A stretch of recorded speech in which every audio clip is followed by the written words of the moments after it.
Hi friends, എന്നാൽ നമ്മൾ discuss ചെയ്യുന്നത് വളരെ യൂണീക്ക് ആയിട്ടുള്ള ഒരു ബിസിനസ് ആശയമാണ്.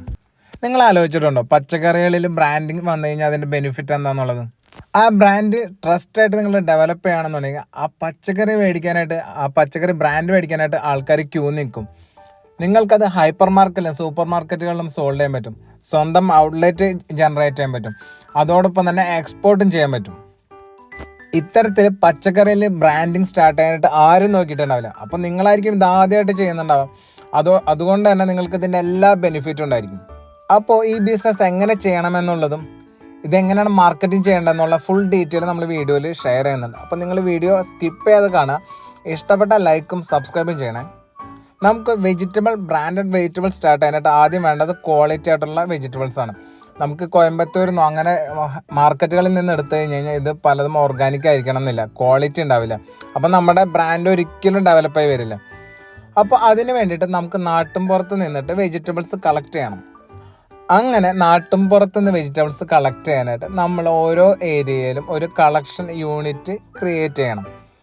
അത് നമുക്ക് ഫ്രാഞ്ചൈസി പോലെ കൊടുക്കാൻ പറ്റും. അപ്പോൾ കളക്ട് ചെയ്യാനനുസരിച്ച് കളക്ട് ചെയ്യുന്ന വ്യക്തിക്ക് ചെറിയൊരു പേയ്മെൻറ്റ് കൊടുക്കാൻ പറ്റും. പക്ഷേ അത് എൻ്റെ മേൽനോട്ട് നമുക്ക് വേണം, എന്നാലാണ് ക്വാളിറ്റി ആയിട്ടുള്ള വെജിറ്റബിൾസ് കളക്ട് ചെയ്യാൻ പറ്റുള്ളൂ. ഇവിടെ വരുന്ന വെജിറ്റബിൾസ് എന്ന് പറയുന്നത് നമ്മുടെ നാട്ടിൻപുറത്ത് ചെറിയ രീതിയിൽ കൃഷി ചെയ്യുന്ന വ്യക്തികളുടെ കയ്യിൽ നിന്ന് കിട്ടുന്നതും നമ്മുടെ അടക്കള തോട്ടത്തിൽ നിന്ന് വരുന്ന വെജിറ്റബിൾസ് ആയിരിക്കും. പക്ഷേ ഇതിലെല്ലാ വെജിറ്റബിൾസും ഇതിലൊരിക്കലും ഉണ്ടായിരിക്കില്ല. അതുകൊണ്ട് തന്നെ നമുക്ക് അങ്ങനെ എല്ലാ വെജിറ്റബിൾസും സപ്ലൈ ചെയ്യാൻ പറ്റില്ല.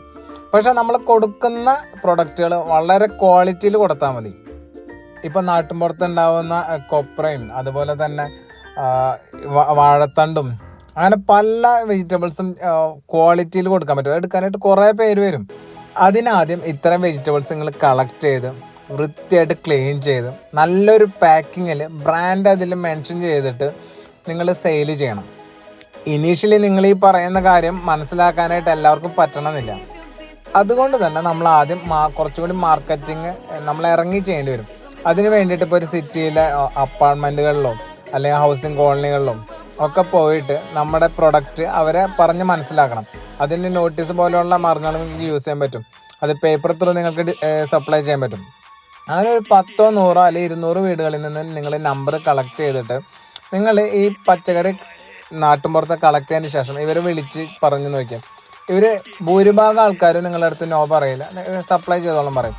അപ്പോൾ തന്നെ നിങ്ങൾക്ക് 1 കിലോ വെജിറ്റബിൾ 10 രൂപ വെച്ച് നിങ്ങൾക്ക് മാർജിനിൽ കൊടുക്കാൻ പറ്റും. ഇങ്ങനെ 200 വീട്ടിൽ സപ്ലൈ ചെയ്തുകൊണ്ട് നിങ്ങൾ ഒരിക്കലും ഈ ബിസിനസ് എക്സ്പാൻഷൻ ആവില്ല. ബട്ട് നിങ്ങൾ ഈ ബിസിനസ് ഓരോ ദിവസം വരുന്തോറും റെഫറൻസ് ത്രൂ നിങ്ങളുടെ കസ്റ്റമേഴ്സിൻ്റെ എണ്ണം കൂടിക്കൊണ്ടിരിക്കും. അപ്പോൾ നിങ്ങൾ പാക്കിങ്ങിലൊക്കെ ബ്രാൻഡിങ് ചെയ്യുന്നത് കൊണ്ട് തന്നെ ഇത് ആൾക്കാരെ മനസ്സിൽ ഇത് സ്ട്രൈക്ക് ആവും.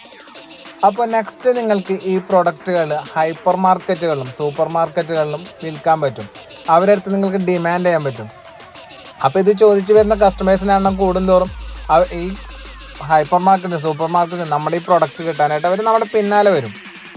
പിന്നെ ഏതൊരു ബിസിനസ്സേയും പോലെ ഇത് ക്ലിക്ക് ആയി കഴിഞ്ഞാൽ ഇത് സെയിം കോപ്പി ചെയ്യാനായിട്ട് കുറേ ആൾക്കാർ വരും. പക്ഷേ നിങ്ങൾ ആ ക്വാളിറ്റി കീപ്പ് ചെയ്താൽ മാത്രം മതി. നമ്മുടെ ബിസിനസ് എപ്പോഴും ഡെവലപ്പ് ആയിക്കൊണ്ടിരിക്കുള്ളൂ. ബാക്കി ഒന്നും നമ്മൾ ഫോക്കസ് ചെയ്യേണ്ട കാര്യമില്ല ശരിക്കും. പിന്നെ നാട്ടിൻപുറത്ത് നിന്ന് നമ്മളിത് കളക്ട് ചെയ്യുമ്പോൾ ആ ഏരിയയിലുള്ള കൃഷിയും കാര്യങ്ങളും കുറച്ചുകൂടി ഡെവലപ്പ് ആവും. അടുക്കളത്തോട്ടം പോലെയുള്ളത് കുറച്ചും കൂടി നല്ല രീതിയിൽ ആൾക്കാർ ചെയ്യാനായിട്ട് നോക്കും. അപ്പോൾ നമ്മളിത് പെട്ടെന്ന് നമ്മൾ നോട്ടീസബിൾ ആയിരിക്കും. ഗവൺമെൻറ്റിൻ്റെ ഭാഗത്തു നിന്ന് നല്ല സപ്പോർട്ട് കിട്ടും നമുക്ക്. ഇതോടൊപ്പം തന്നെ ഈ ബിസിനസ് അല്ലെങ്കിൽ ഈ പ്രൊഡക്റ്റ് വിൽക്കാനായിട്ട് നമുക്കിത് ഫ്രാഞ്ചൈസി ആയിട്ട് കൊടുക്കാനും പറ്റും. അപ്പോൾ ഇത്ര നല്ലൊരു ബിസിനസ് ഓപ്പർച്യൂണിറ്റി ഉണ്ട്. നിങ്ങളത് എക്സ്പ്ലോർ ചെയ്യുക. അതിലെന്തെങ്കിലും ഹെൽപ്പും കാര്യങ്ങളും വേണമെന്നുണ്ടെങ്കിൽ നമ്മൾ ഒപ്പം ഒരുമിച്ച് നിൽക്കുന്നതാണ്. സോ നെക്സ്റ്റ് ഒരു വീഡിയോ ആയിട്ട് നമ്മളെ കാണുന്നവരെ എല്ലാവർക്കും ബൈ.